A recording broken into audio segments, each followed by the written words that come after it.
So I'm Dr. Sean Arndt. I'm the director of the Center for Health and Human Performance here at the IFNH, and we host the annual Rutgers Human Performance Conference presented by the International Society of Sports Nutrition. And every year it continues to grow. You know, the registration's been strong yet again this year, and we've been very lucky with some of the sponsors that continue to support what we do, because without them we couldn't pull this off. We actually expanded the conference to an additional first pre-conference workshop day, so it's a 2-day stretch now. And on the first day it's much more hands-on.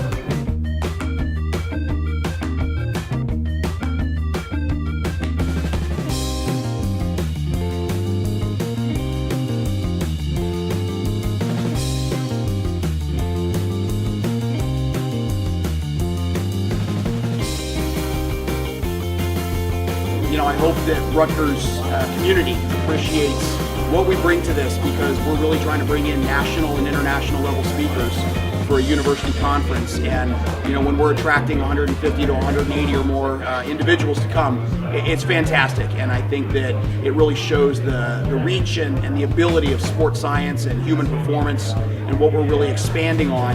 And as part of the center's mission and what we're trying to accomplish, raising the visibility of what we offer here at Rutgers and why we need to be both unique and leaders in the field. And in order to do that, we bring some of the other leaders in the field in to educate people around here on what we do.